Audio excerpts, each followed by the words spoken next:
प्रागैतिहासिक काल। जिस काल में मनुष्य ने घटनाओं का कोई लिखित विवरण उद्धृत नहीं किया उसे प्रागैतिहासिक काल कहते हैं। मानव विकास के उन काल को इतिहास कहा जाता है जिसका विवरण लिखित रूप में उपलब्ध है। यहाँ पे संस्कृत और उससे संबंधित बर्तन यहाँ पे बताए गए हैं। मालवा से प्राप्त हुआ है काला और लाल बर्तन, बुर्ज होम से धूसर बर्तन, जोखे से लाल बर्तन, दक्षिण नवपाषाण से मिला है चमकीला धूसर बर्तन, पूर्वी नवपाषाण से मिला है भूरा लाल बर्तन। एक बार फिर से, संस्कृति और उनसे संबंधित बर्तन, मालवा से मिला है काला और लाल बर्तन, बुर्ज होम से मिला है धूसर रंग का बर्तन, चोखे से मिला है लाल बर्तन, दक्षिणी नवपाषाण से मिला है चमकीला धूसर बर्तन और पूर्वी नवपाषाण से मिला है भूरा लाल बर्तन। आगे देखते हैं। आद्य ऐतिहासिक काल उस काल को कहते हैं जिस काल में लेखन कला के प्रचलन के बाद उपलब्ध लेख पढ़े नहीं जा सके। ज्ञानी मानव होमो सैपियंस का प्रवेश इस धरती पर आज से लगभग 30 या 40 हजार वर्ष पूर्व हुआ। पूर्व पाषाण युग या पूरा पाषाण काल के मानव की जीविका का मुख्य आधार शिकार था। शिकार पूरा पाषाण काल में आदि मानव के मनोरंजन के भी साधन थे। आग का आविष्कार पूरा पाषाण काल में एवं पहिए का नवपाषाण काल में हुआ। मनुष्य में स्थायी निवास की प्रवृत्ति नवपाषाण काल में हुई तथा उसने सबसे पहले कुत्ते को पालतू बनाया। नवपाषाण काल में स्थायी निवास की प्रवृत्ति हुई और सबसे पहला जानवर कुत्ते को पालतू बनाया। मनुष्य ने सर्वप्रथम तांबा धातु का प्रयोग किया। उसके द्वारा बनाया जाने वाला प्रथम औजार जो था वो कुल्हाड़ी था। प्रथम औजार कुल्हाड़ी था और प्राप्ति स्थल है अतिरंपकम। कृषि का आविष्कार नवपाषाण काल में हुआ। नवपाषाण काल में ही मनुष्य ने स्थायी निवास बनाया, कुत्ते को पालतू बनाया और कृषि का भी आविष्कार नवपाषाण काल में हुआ। प्रागैतिहासिक अन्न उत्पादक स्थल मेहरगढ़ पश्चिमी बलूचिस्तान में अवस्थित है। प्रागैतिहासिक ये अन्न स्थल है मेहरगढ़ जो कि पश्चिमी बलूचिस्तान में अवस्थित है। कृषि के लिए अपनाई गई सबसे प्राचीन फसल जो थी वो गेहूँ थी। ये पहली फसल है। सबसे प्राचीन फसल गेहूँ थी, पहली फसल है। एवं जौ थी लेकिन मानव द्वारा सर्वप्रथम प्रयुक्त अनाज जो था वो चावल था। सबसे पहली फसल गेहूँ और जौ थी जिसमें गेहूँ सबसे पहली थी और मानव द्वारा सर्वप्रथम प्रयुक्त अनाज चावल था। कृषि का प्रथम उदाहरण मेहरगढ़ से प्राप्त होता है और मेहरगढ़ कहाँ है? पश्चिमी बलूचिस्तान में। कोल्डिहवा का संबंध चावल के प्राचीनतम साक्ष्य से है। कोल्डिहवा से चावल के प्राचीनतम साक्ष्य मिले हैं। पल्लावरम नामक स्थान पर प्रथम भारतीय पूरा पाषाण कलाकृति की खोज हुई थी। पल्लावरम नामक स्थान पर प्रथम भारतीय पूरा पाषाण कलाकृति की खोज हुई थी। भारत में पूर्व प्रस्तर युग के अधिकांश औजार स्फटिक यानी कि पत्थर के बने थे। रॉबर्ट ब्रूस फुट पहले व्यक्ति थे जिन्होंने 1863 ईस्वी में भारत में पूरा पाषाणकालीन औजारों की खोज की। भारत के सबसे प्राचीन नगर मोहनजोदड़ो था। भारत का सबसे प्राचीन नगर मोहनजोदड़ो था। सिंधी भाषा में जिसका अर्थ है मृतकों का टीला। मोहनजोदड़ो को सिंधी भाषा में मृतकों का टीला इसका अर्थ है। असम का श्वेत भ्रू गिबन भारत में पाया जाने वाला एकमात्र मानवाभ कपि है। इनाम गांव ताम्रपाषाण युग की एक बड़ी बस्ती थी। इसका संबंध जोरवे संस्कृति से है। इनाम गांव ताम्रपाषाण युग की एक बड़ी बस्ती थी। इसका संबंध जोरवे संस्कृति से है। भारत में शिवालिक की पहाड़ी से जीवाश्म का प्रमाण मिलता है। प्रागैतिहासिक काल में भीमबेटका गुफाओं के शैलचित्र के लिए प्रसिद्ध है। प्रागैतिहासिक काल में जो भीमबेटका है वो गुफाओं के शैलचित्र के लिए प्रसिद्ध है। भारत में मनुष्य संबंधी सबसे पहला प्रमाण नर्मदा घाटी में मिलता है। भारत में मनुष्य संबंधी सबसे पहला प्रमाण नर्मदा घाटी में मिलता है। भारतीय नागरिक सेवा के अधिकारी रिजले प्रथम व्यक्ति थे जिन्होंने प्रथम बार वैज्ञानिक आधार पर भारत की जनसंख्या का प्रजाति विभेदीकरण किया था। भारतीय नागरिक सेवा के अधिकारी रिजले प्रथम व्यक्ति थे जिन्होंने प्रथम बार वैज्ञानिक आधार पर भारत की जनसंख्या का प्रजाति विभेदीकरण किया। सिंधु सभ्यता। रेडियोकार्बन C14 जैसी नवीन विश्लेषण पद्धति के द्वारा सिंधु सभ्यता की सर्वमान्य तिथि 2400 ईसा पूर्व से 1700 ईसा पूर्व मानी गई है। इसका विस्तार त्रिभुजाकार है। सिंधु सभ्यता की खोज 1921 में राय बहादुर दयाराम साहनी ने की। सिंधु सभ्यता को आद्य ऐतिहासिक, प्रोटो हिस्टोरिक अथवा कांस्य ब्रॉन्ज युग में रखा जा सकता है। इस सभ्यता के मुख्य निवासी द्रविड़ एवं भूमध्य सागरीय थे। सर जॉन मार्शल भारतीय पुरातत्व सर्वेक्षण विभाग के तत्कालीन महानिदेशक ने 1924 ईस्वी में सिंधु घाटी सभ्यता नामक एक उन्नत नगरीय सभ्यता पाए जाने की विधिवत घोषणा की। याद रखिएगा, उन्नत नगरीय सभ्यता थी सिंधु घाटी सभ्यता। सिंधु सभ्यता के सर्वाधिक पश्चिमी पुरास्थल दाश्क नदी के किनारे स्थित सुतकांगेडोर बलूचिस्तान में, पूर्वी पुरास्थल हिड्डन नदी के किनारे आलमगीरपुर जिला मेरठ उत्तर प्रदेश में, उत्तरी पुरास्थल चिनाब नदी के तट पर अखनूर के निकट मांदा जम्मू कश्मीर पर, दक्षिणी पुरास्थल गोदावरी नदी के तट पर दाइमाबाद जिला अहमदनगर महाराष्ट्र। सिंधु सभ्यता या सैंधव सभ्यता नगरीय सभ्यता थी। सैंधव सभ्यता से प्राप्त परिपक्व अवस्था वाले स्थलों में केवल 6 को ही बड़े नगर की संख्या दी गई है। ये 6 हैं मोहनजोदड़ो, हड़प्पा, गढ़वारीवाला, धौलावीरा, राखीगढ़ी एवं कालीबंगन। 6 ये बड़े स्थल हैं मोहनजोदड़ो, हड़प्पा, गढ़वारीवाला, धौलावीरा, राखीगढ़ी, कालीबंगन। स्वतंत्रता प्राप्ति पश्चात हड़प्पा संस्कृति के सर्वाधिक स्थल गुजरात में खोजे गए हैं। नोट: सिंधु घाटी सभ्यता का सबसे बड़ा स्थल मोहनजोदड़ो है, जबकि भारत में इसका सबसे बड़ा स्थल राखीगढ़ी घग्गर नदी के किनारे है, जो हरियाणा के जिंद जिले में स्थित है। इसकी खोज 1969 ईस्वी में सूरजभान ने की थी। लोथल एवं सुतकोतदा सिंधु सभ्यता का बंदरगाह था। लोथल एवं सुतकोतदा सिंधु सभ्यता का बंदरगाह था। जुते हुए खेत और नक्काशीदार ईंटों के प्रयोग का साक्ष्य कालीबंगन से प्राप्त हुआ है।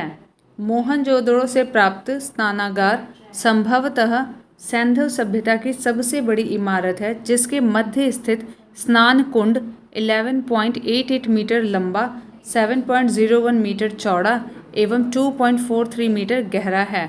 अग्निकुंड लोथल एवं कालीबंगन से प्राप्त हुए हैं। अग्निकुंड लोथल एवं कालीबंगन से प्राप्त हुए हैं।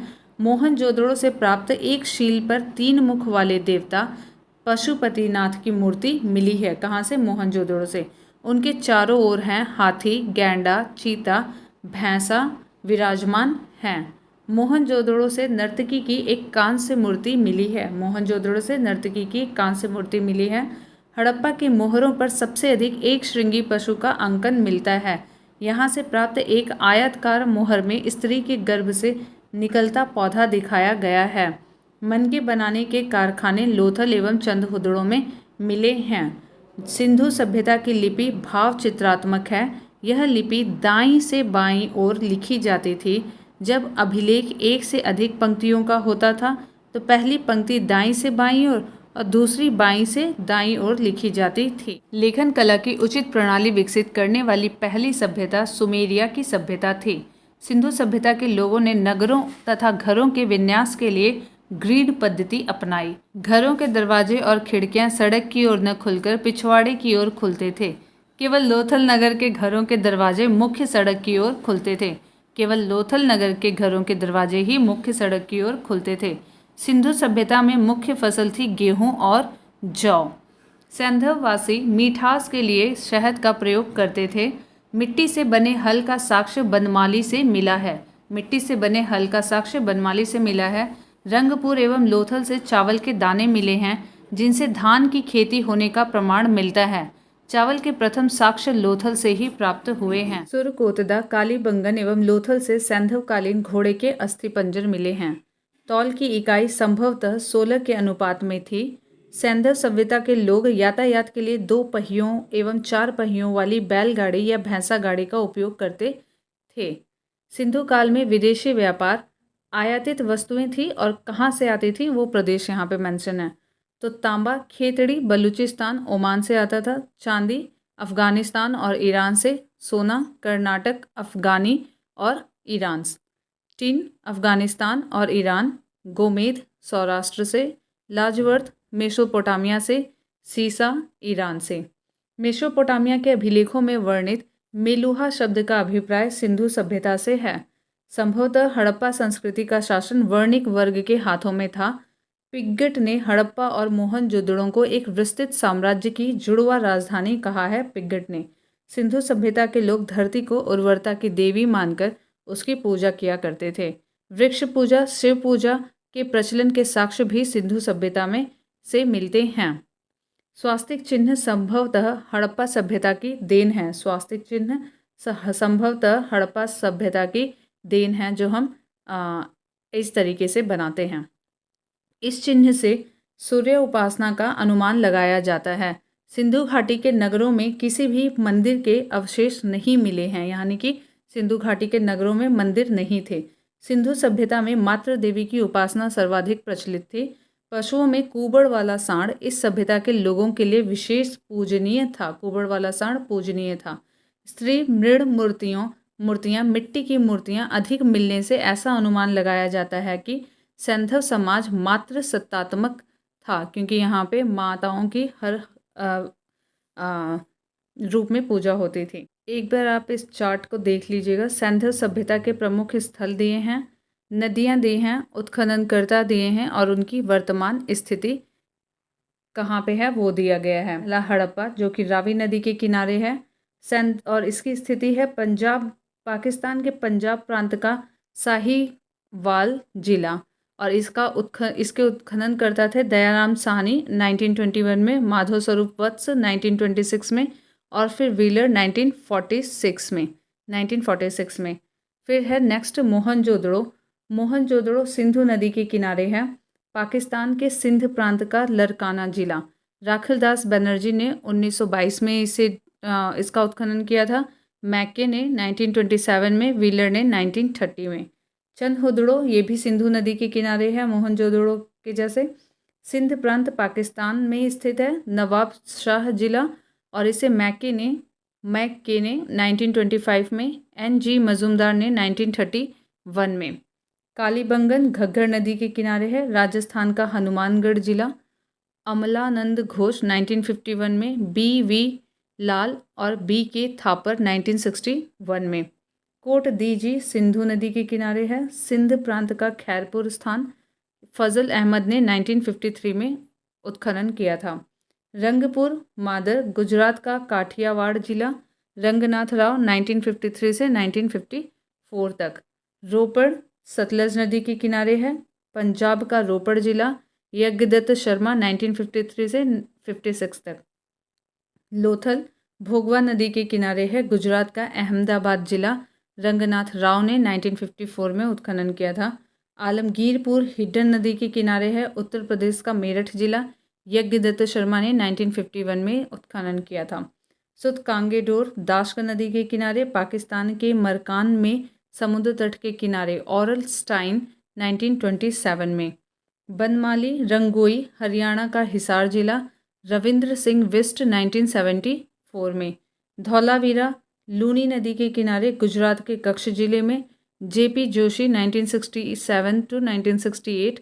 रविंद्र सिंह बिष्ट 1990 से 1991। सोतकाह शादीकौर दक्षिण बलूचिस्तान में है।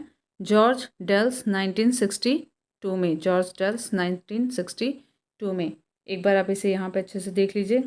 हड़प्पा रावी नदी के किनारे, मोहनजोदड़ो चंदहुदड़ो सिंधु नदी के किनारे, कालीबंगन घग्गर नदी के किनारे, कोट दीजी सिंधु, रंगपुर मादर, रोपण सतलज, लोथल भोगवा, आलमगीरपुर हिड्डन, सुतकांगेडोर दाश्क, बनमाली रंगोई, धौलावीरा लूनी नदी के किनारे है, और सुतकाह शादीकौर। सैंधववासी सूती एवं ऊनी वस्त्रों का प्रयोग करते थे। मनोरंजन के लिए सैंधववासी मछली पकड़ना, शिकार करना, पशु पक्षियों को आपस में लड़ाना, चौपड़ और पासा खेलना आदि साधनों का प्रयोग करते थे। सिंधु सभ्यता के लोग काले रंग से डिज़ाइन किए हुए लाल मिट्टी के बर्तन बनाते थे। सिंधु घाटी के लोग तलवार से परिचित नहीं थे। कालीबंगन एकमात्र हड़प्पाकालीन स्थल था जिसका निचला शहर सामान्य लोगों के रहने हेतु भी किले से घिरा हुआ था। कालीबंगन का अर्थ है काली चूड़ियाँ। यहाँ से पूर्व हड़प्पा स्तरों के खेत जोते जाने की ओर अग्नि पूजा की प्रथा का प्रमाण मिले हैं। पर्दा प्रथा एवं वेश्यावृत्ति सिंधु सभ्यता में प्रचलित थी। शवों को जलाने एवं गाड़ने यानी दोनों प्रथाएं प्रचलित थीं।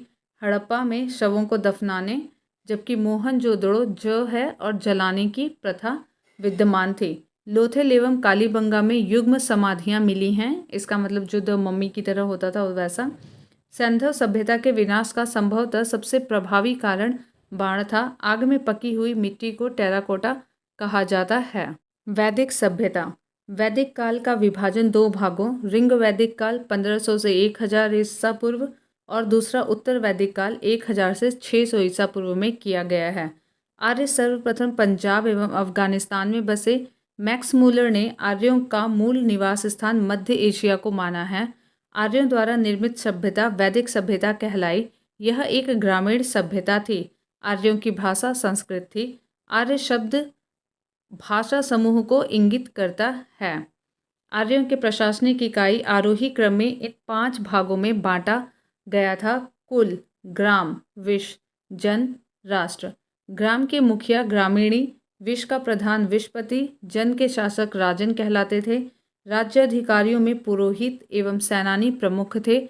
वशिष्ठ रूढ़िवादी एवं विश्वामित्र उदार पुरोहित थे। सुत, रथकार व कम्मादि नामक अधिकारी रत्नी कहे जाते थे। इनकी संख्या राजा सहित करीब 12 हुआ करती थी। पूरब दुर्गपति एवं स्पष्ट जनता की गतिविधियों को देखने वाले गुप्तचर होते थे। पूरब दुर्गपति एवं स्पष्ट जनता की गतिविधियों को देखने वाले गुप्तचर होते थे। वाजपति गोचर भूमि का अधिकारी होता था। उग्र अपराधियों को पकड़ने का कार्य करता था। ऋग्वेद में किसी भी तरह के न्यायाधिकारी का उल्लेख नहीं है। यहाँ पे देख लेते हैं एक बार। दिशा उत्तर वैदिक शब्द और राजा का नाम।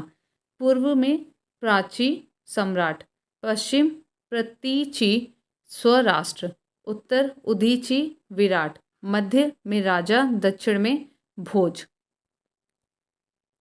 सभा एवं समिति राजा को सलाह देने वाली संस्था थी। सभा श्रेष्ठ एवं संभ्रांत लोगों की संस्था थी जबकि समिति सामान्य जनता का प्रतिनिधित्व करती थी।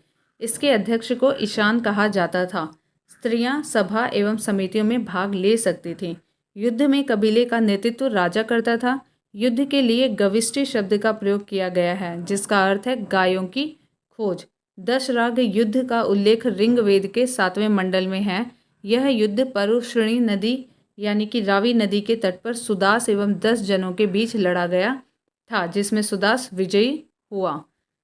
नेक्स्ट है ऋग्वैदिक समाज 4 वर्णों में विभक्त था। ये वर्ण थे ब्राह्मण, क्षत्रिय, वैश्य और शूद्र। यह विभाजन व्यवसाय पर आधारित था। ऋग्वेद के 10वें मंडल के पुरुष सूक्त में चतुर्वर्णों का उल्लेख मिलता है।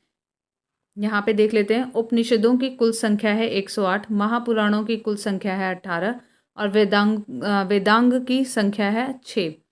इसमें कहा गया है कि मतलब यहाँ विभाजन व्यवसाय के आधार पर आधारित था और ऋग्वेद के 10वें मंडल के पुरुष सूक्त में चतुर्वर्णों का उल्लेख मिलता है। इसमें कहा गया है कि ब्राह्मण परम पुरुष के मुख से और क्षत्रिय उनकी भुजाओं से, वैश्य उनके जांघों से एवं शूद्र उनके पैरों से उत्पन्न हुए हैं। आर्यों का समाज पितृ प्रधान था। समाज की सबसे छोटी इकाई परिवार या कुल थी जिसका मुखिया पिता होता था जिसे कुलप कहा जाता था। स्त्रियां इस काल में अपने पति के साथ यज्ञ कार्य में भाग लेती थीं। बाल विवाह एवं पर्दा प्रथा का प्रचलन नहीं था। विधवा अपने मृतक पति के छोटे भाई यानी कि देवर से विवाह कर सकती थी। स्त्रियां शिक्षा ग्रहण करती थीं। ऋग्वेद में लोपामुद्रा, घोषा, सिक्ता, अपाला एवं विश्वास जैसी विदुषी स्त्रियों का वर्णन है। गार्गी ने याज्ञवल्क्य को वाद विवाद की चुनौती दी थी। जीवन भर अविवाहित रहने वाली महिलाओं को अमाजु कहा जाता था। जीविकोपार्जन के लिए वेद वेदांग पढ़ाने वाला अध्यापक उपाध्याय कहलाता था। आर्यों का मुख्य पेय पदार्थ सोमरस था। यह वनस्पति से बनाया जाता था।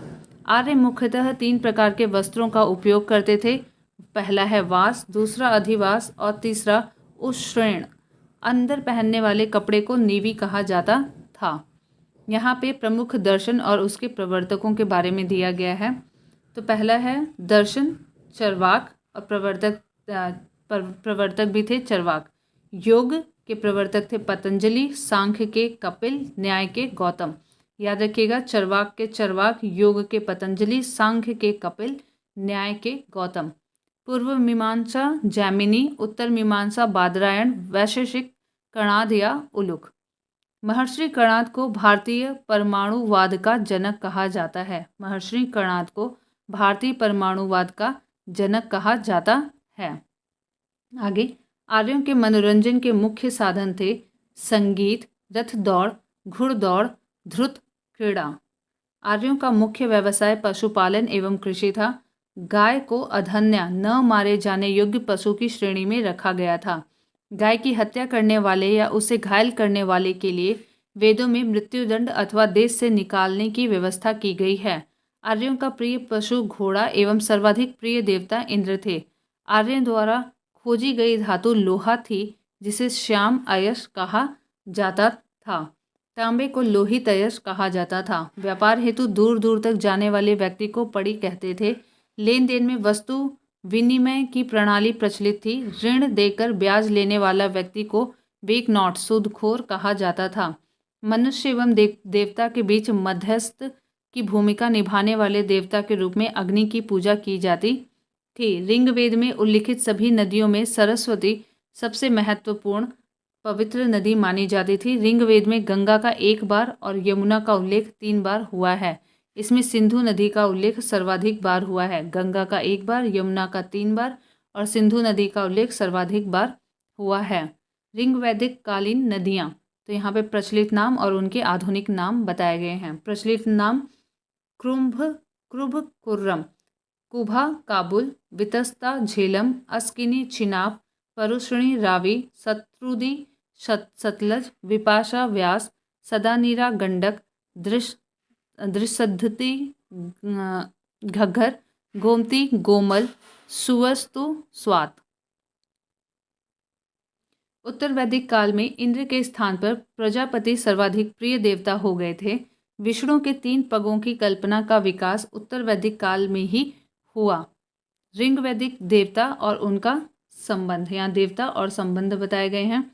इंद्र जो थे ये युद्ध के नेता एवं वर्षा के देवता थे। अग्नि देवता एवं मनुष्य के बीच संबंध मध्यस्थ का काम करते थे। वरुण पृथ्वी एवं सूर्य के निर्माता, समुद्र का देवता, विश्व के नियामक एवं शासक, सत्य का प्रतीक, ऋतु परिवर्तन एवं दिन रात का करता था। धौ आकाश का देवता सबसे प्राचीन। सोम वनस्पति देवता।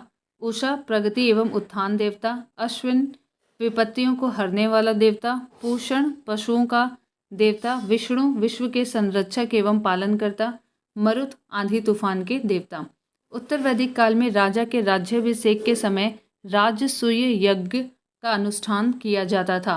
उत्तर वैदिक काल में वर्ण व्यवसाय की बजाय जन्म के आधार पर निर्धारित होने लगे थे। उत्तर वैदिक काल में हल को सिरा और हल रेखा को सीता कहा जाता था। उत्तर वैदिक काल में निष्क और शतमान मुद्रा की इकाइयाँ थीं, लेकिन इस काल में किसी खास भार, आकृति और मूल्य के सिक्कों के चलन का कोई प्रमाण नहीं मिलता है। सांख्य दर्शन भारत के सभी दर्शनों में सबसे प्राचीन है। सांख्य दर्शन भारत के सभी दर्शनों में सबसे प्राचीन है। इसके अनुसार मूल तत्व 25 हैं, जिनमें प्रकृति पहला तत्व है। सत्यमेव जयते मुंडकोपनिषद से लिया गया है। इसी उपनिषद में यज्ञ की तुलना फूटी नाव से की गई है। मुंडको उपनिषद में यज्ञ की तुलना फूटी नाव से की गई है। गायत्री मंत्र सवित्र नामक देवता को संबोधित है, जिसका संबंध ऋग्वेद से है। लोगों को आर्य बनाने के लिए विश्वामित्र ने गायत्री मंत्र की रचना की थी। श्राद्ध की प्रथा पहल दत्तात्रेय ऋषि के बेटे निमि ने शुरू की थी। श्राद्ध की प्रथा सबसे पहले दत्तात्रेय ऋषि के बेटे निमि ने शुरू की। उत्तर वैदिक काल में कौशाम्बी नगर में प्रथम बार पक्की ईंटों का प्रयोग किया गया है। महाकाव्य 2 हैं, महाभारत और रामायण। महाभारत का पुराना नाम जय संहिता है। यह विश्व का सबसे बड़ा महाकाव्य है। गोत्र नामक संस्था का जन्म उत्तर वैदिक काल में हुआ है। नोट: वेदांत दर्शन के मौलिक ग्रंथ ब्रह्मसूत्र एवं वेदांत सूत्र की रचना बादरायण ने की थी। वेदांत दर्शन के मौलिक ग्रंथ ब्रह्म सूत्र या वेदांत सूत्र की रचना बादरायण ने की थी। महाजनपदों का उदय। बुद्ध के जन्म के पूर्व 6वीं शताब्दी ईसा पूर्व में भारतवर्ष 16 महाजनपदों या 16 जनपदों में बटा हुआ था। इसकी जानकारी हमें बौद्ध ग्रंथ अगंतुर निकाय से मिलती है। याद रखिएगा, अगंतुर निकाय से। यहाँ पे 16 महाजनपद दिए हुए हैं और उनकी राजधानी और क्षेत्र और आधुनिक स्थान। पहला है अंग महाजनपद, जिसकी राजधानी थी चंपा। भागलपुर मुंगेर बिहार में है। मगध गिरिब्रज राजगृह जो कि पटना गया बिहार में है। काशी वाराणसी में है और राजधानी इसकी वाराणसी थी। वाराणसी के आसपास का क्षेत्र जो कि उत्तर प्रदेश में है। वत्स कौशाम्बी राजधानी थी। इलाहाबाद के आसपास उत्तर प्रदेश में। वज्जी जिसे इसकी राजधानी थी वैशाली विदेह या मिथिला। वैशाली मुजफ्फरपुर एवं दरभंगा के आसपास का क्षेत्र है। कौशल श्रावस्ती राजधानी थी। फैजाबाद गोंडा बहराइच ये कि सारे उत्तर प्रदेश में आते हैं। अवंती इसकी राजधानी थी उज्जैन या माहिष्मती, उज्जैन / माहिष्मती, और ये था मालवा मध्य प्रदेश में। मल्ल की राजधानी थी कुशावती जो कि देवरिया बस्ती गोरखपुर उत्तर प्रदेश में है। पांचाल अहिछत्र या काम्पिल्य जो कि बरेली बदायूं फर्रुखाबाद उत्तर प्रदेश में स्थित है। 10वां चेदी राजधानी थी शक्तिमती, बुंदेलखंड उत्तर प्रदेश में है। कुरु इंद्रप्रस्थ आधुनिक दिल्ली मेरठ हरियाणा के कुछ क्षेत्र इसके अंतर्गत आते हैं। मत्स्य विराटनगर राजधानी थी। जयपुर अलवर भरतपुर जो कि राजस्थान के आसपास के क्षेत्र हैं। कंबोज हाटक राजधानी थी। राजौरी और हज़ारा क्षेत्र के अंतर्गत आते हैं। सूरजसेन मथुरा राजधानी थी, मथुरा उत्तर प्रदेश में। और अशमक जहाँ की राजधानी पोटली या पोतन थी। गोदावरी नदी क्षेत्र दक्षिण भारत का यह एकमात्र जनपद था। दक्षिण भारत का एकमात्र जनपद था ये। और उसके बाद है गांधार जो कि तक्षशिला राजधानी थी। ये रावलपिंडी एवं पेशावर जो कि पाकिस्तान में है।